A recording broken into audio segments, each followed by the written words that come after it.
My girlfriend, a luxury lifestyle influencer, looked me dead in the eyes at a dinner party and announced to all her friends that my 9 to 5 job couldn't possibly support her. The funny part? I was already paying for everything. She thought it was a joke.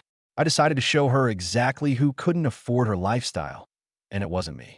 The clinking of wine glasses and the low hum of self-important chatter filled the ridiculously overpriced restaurant, a place where the entrees were smaller than the appetizers and the bill was larger than my first car payment.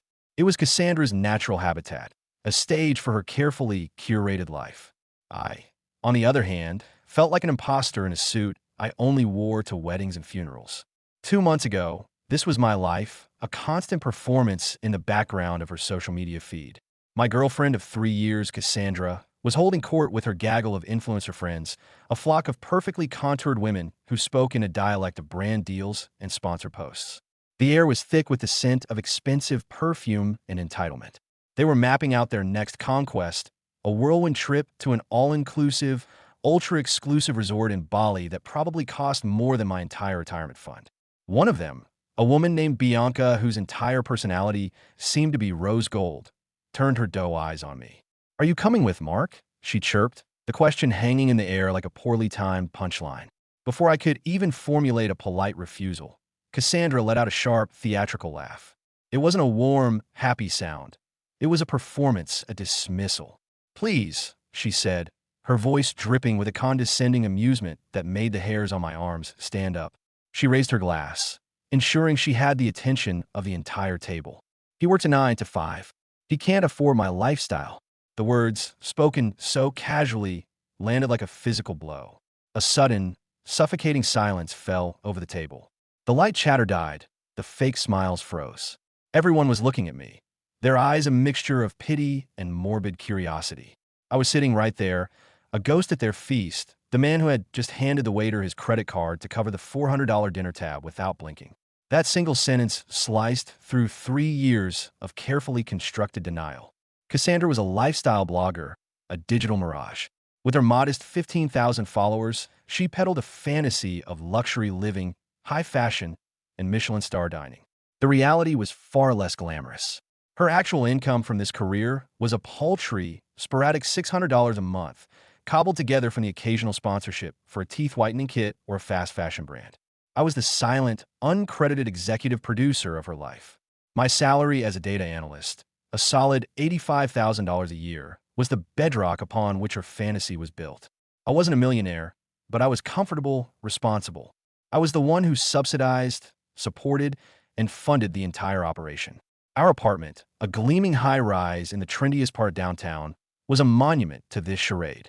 $3,200 a month for a doorman who knew my name, a rooftop pool she used for photo shoots, and a view she claimed was the result of her manifesting. My name was on the lease, my credit score had secured it, and my bank account had paid the deposits. Her contribution? A token $400 a month, a figure she had unilaterally decided was her half.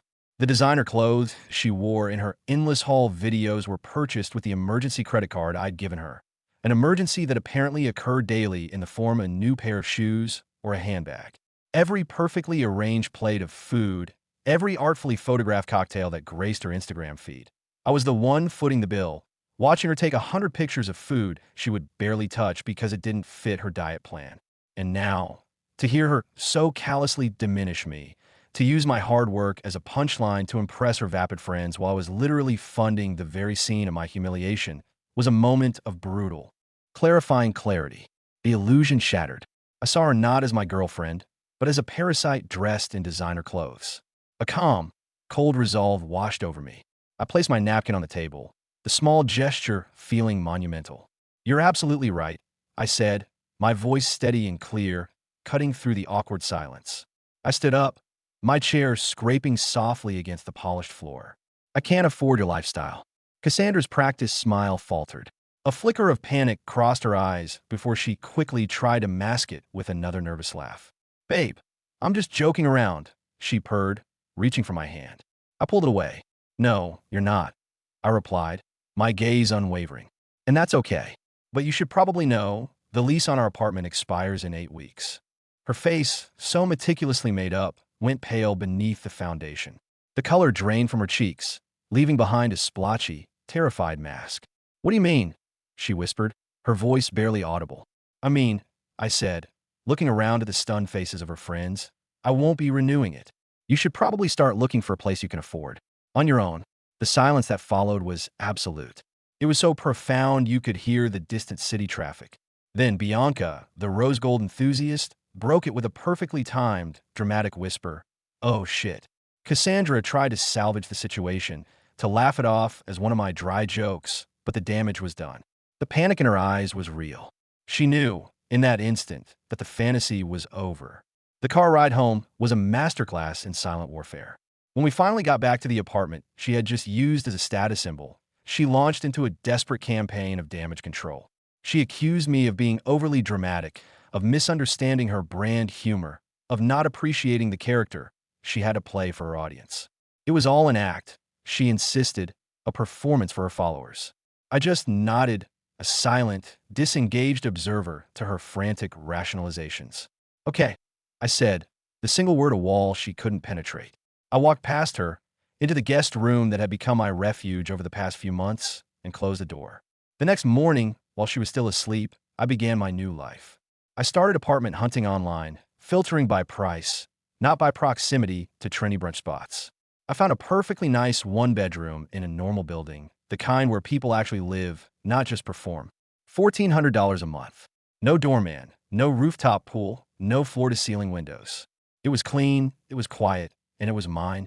I put down the deposit that same day, the confirmation email a sweet song of liberation. For the next few weeks, Cassandra existed in a bizarre state of cognitive dissonance.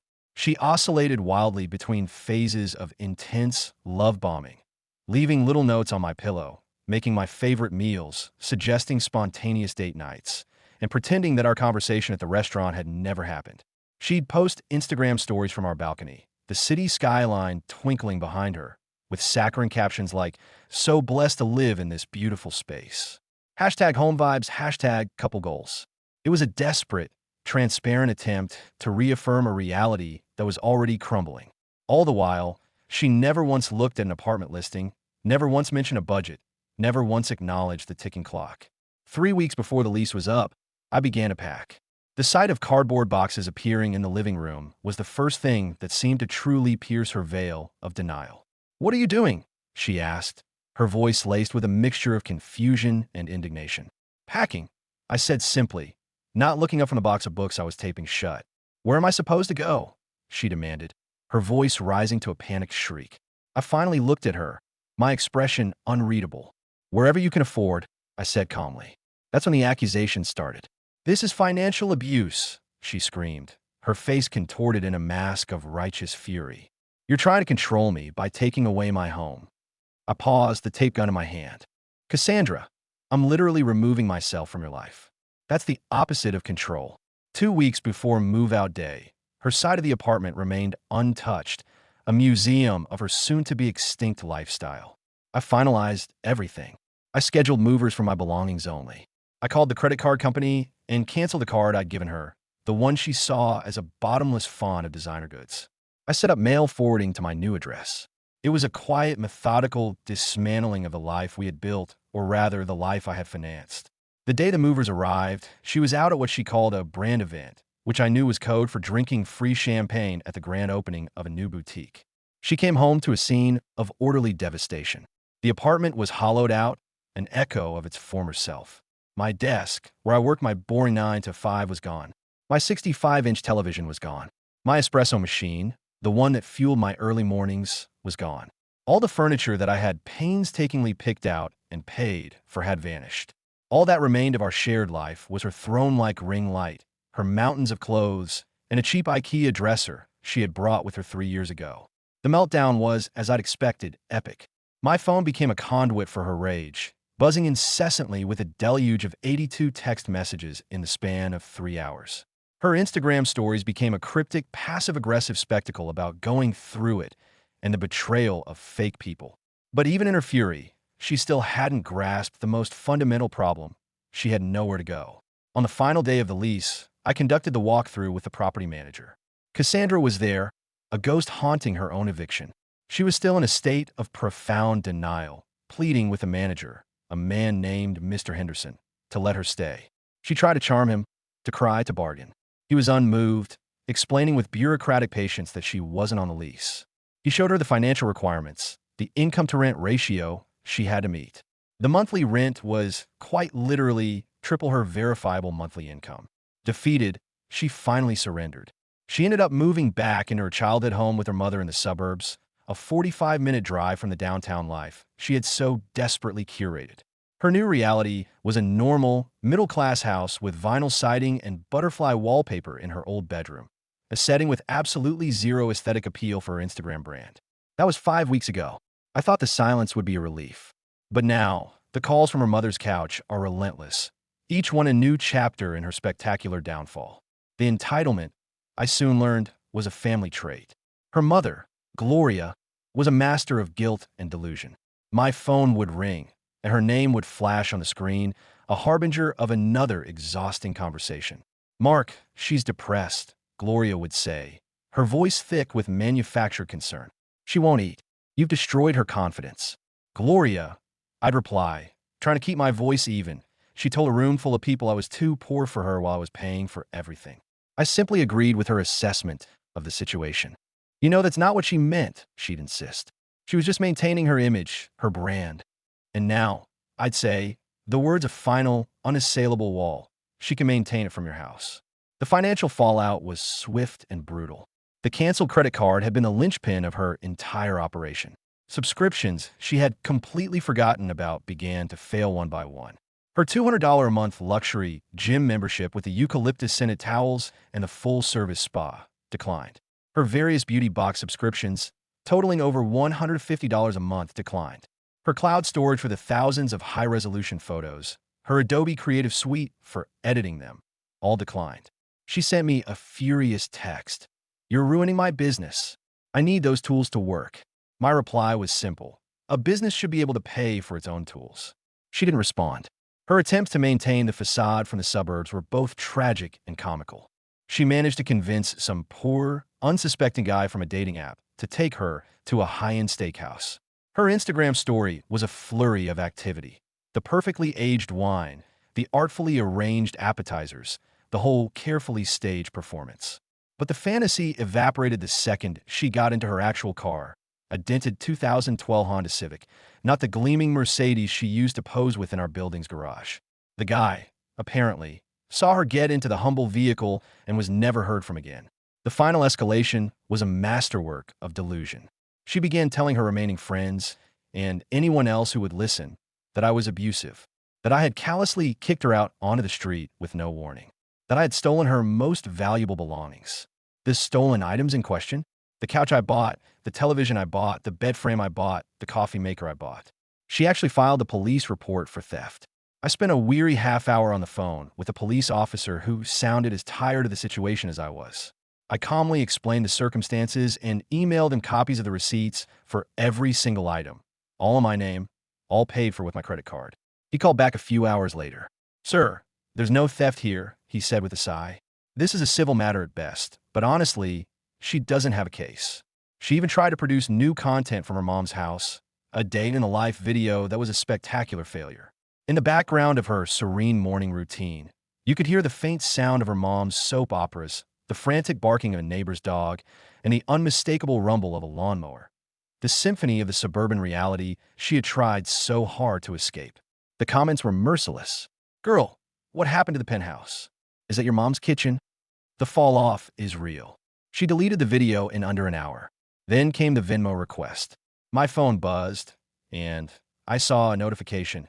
"Cassandra has requested $3,200.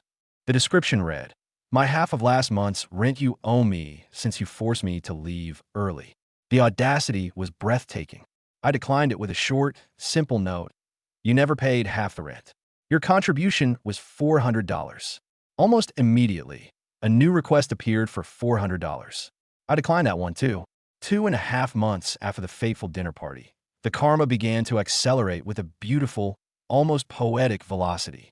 After the Venmo fiasco, she took her grievances to TikTok, crafting a tearful series of videos about escaping a toxic, financially controlling relationship and her brave journey of starting fresh. But the internet has a long memory. Sleuths in the comments section quickly unearthed her old Instagram posts, the ones where she bragged about her investment banker boyfriend, a slight exaggeration of my data analyst job, and how he spoiled her rotten. The comments section became a graveyard for her credibility. So toxic he paid for literally everything, one user wrote. Starting fresh in your childhood bedroom at 29 is a choice, I guess, said another.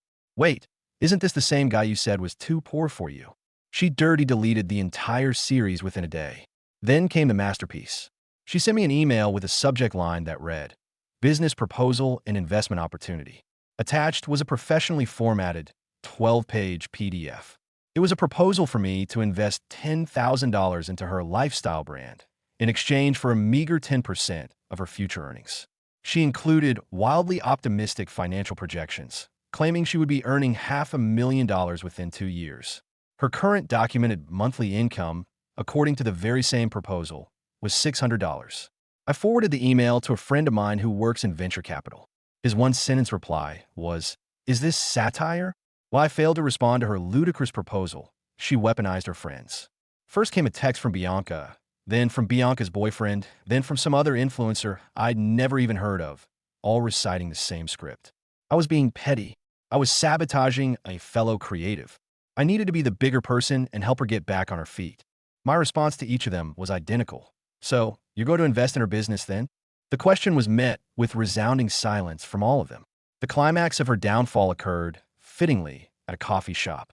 I was sitting in my usual spot downtown, working on my laptop when she walked in.